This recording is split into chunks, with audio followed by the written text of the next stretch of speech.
ನಿನ್ನೆ ಘಟನೆ ತಮ್ಮ ಗಮನಕ್ಕೆ ಬಂದಿದೆ. ನಿನ್ನೆ ನನಗೆ ಮೈಗೆ ಹುಷಾರಿರಲಿಲ್ಲ, ನಾನು ಮಲ್ಕೊಂಡಿದ್ದೆ. ಮಧ್ಯಾಹ್ನ ಊಟಕ್ಕೆ ಎದ್ದಂಥ ಸಂದರ್ಭದಲ್ಲಿ ಮಾಧ್ಯಮದಲ್ಲಿ ಈ ರೀತಿ ಬರ್ತಾ ಇದೆ ಅಂತ ಹೇಳಿದರು. ಆಮೇಲೆ ನಮ್ಮ ಅಧಿಕಾರಿಗಳಿಗೆಲ್ಲ ಮಾತನಾಡಿಕೊಂಡು ವಿಷಯಗಳನ್ನು ತಿಳ್ಕೊಂಡು ಮಾನ್ಯ ಮುಖ್ಯಮಂತ್ರಿಗಳಿಗೆ ಮಾತನಾಡಿದ್ರು. ಮುಖ್ಯಮಂತ್ರಿಗಳು ಟೂರ್ನಲ್ಲಿದ್ದರು, ಬಾದಾಮಿಯಲ್ಲಿದ್ದರು.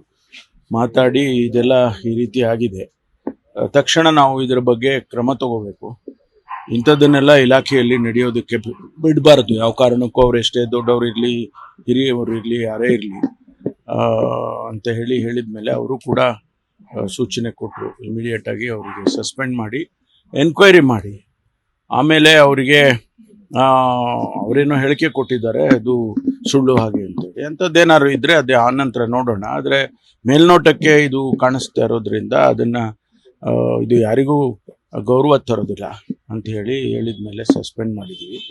ಮುಂದೆ ಎನ್ಕ್ವೈರಿ ಆಗುತ್ತೆ.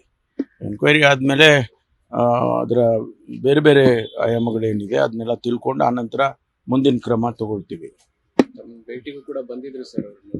ಅದೇ ಹೇಳಿದ್ರು ನನಗೆ ಮಲಗಿದ್ದೆ ಅಲ್ಲ, ನಾನು ಬಂದಿದ್ರಂತೆ. ನಾನು ನೋಡೋಕ್ಕಾಗಿಲ್ಲ, ನೋಡ್ತಾನೂ ಇರಲಿಲ್ಲ.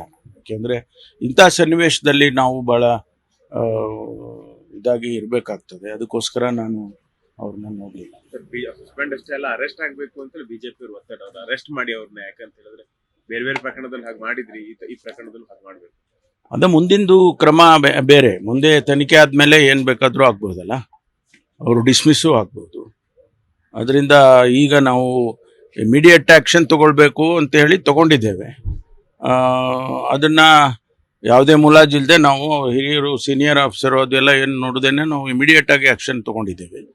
ಅದಾದಮೇಲೆ ತನಿಖೆಯಲ್ಲಿ ಏನು ಬರುತ್ತೆ ಅದನ್ನು ನೋಡಿಕೊಂಡು ಮುಂದಿನ ಕ್ರಮ ತಗೊಳ್ತೀವಿ. ಸಂತ್ರಸ್ತೆ ಯಾರಾದ್ರೂ ಗೊತ್ತಾಯ್ತು? ಕಂಪ್ಲೇಂಟ್ ನಮಗೇನು ಇದ್ರ ವಿಷಯದಲ್ಲಿ ಏನು ಬೇರೆ ಏನು ಗೊತ್ತಿಲ್ಲ. ಮೇಲ್ನೋಟಕ್ಕೆ ಈಗ ಗೊತ್ತಾಗಿರೋದು ಅಷ್ಟು ಬಿಟ್ಟರೆ ಬೇರೆ ಯಾವುದೇ ವಿಚಾರಗಳು ಅದಕ್ಕೆ ಸಂಬಂಧಪಟ್ಟಾಗಿ ಗೊತ್ತಿಲ್ಲ. ಇಂಥ ಘಟನೆಗಳು ಪೊಲೀಸ್ ಇಲಾಖೆಗೆ ಎಷ್ಟು ಮುಜುಗರ ತರುತ್ತೆ? ಖಂಡಿತವಾಗಿ ಪೊಲೀಸ್ ಇಲಾಖೆ ಒಂದೇ ಅಲ್ಲ, ಯಾವ ಇಲಾಖೆನಲ್ಲಾದರೂ ಕೂಡ ಅದು ಯಾರು ಅದನ್ನು ಒಪ್ಕೊಳ್ಳಲ್ಲ.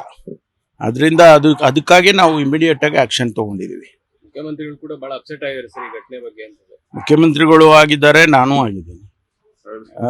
ಯಾಕೆಂದರೆ ಇದು ನಮ್ಮ ಇಲಾಖೆ ಆದದ್ರಿಂದ ನಮಗೂ ಕೂಡ ಇದು ಸರಿ ಕಾಣಿಸೋದಿಲ್ಲ. Thank you. ಅಲ್ಲಿ ದೇವರು ಜಸ್ಟಿಸ್ ಕಾಯ್ತಾ ಇದ್ದಾರೆ. Thank you. ನಮ್ಮ ತುಮಕೂರಿನ ಫಂಡ್ಸ್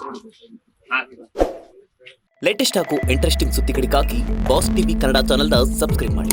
ಹಾಗೆಯೇ ಬೆಲ್ ಐಕಾನ್ ಪ್ರೆಸ್ ಮಾಡಿ. ಇದರ ಜೊತೆಗೆ ಫೇಸ್ಬುಕ್, ಇನ್ಸ್ಟಾಗ್ರಾಮ್, ಎಕ್ಸ್ನಲ್ಲೂ ಮಿಸ್ ಮಾಡದೆ ಫಾಲೋ ಮಾಡಿ.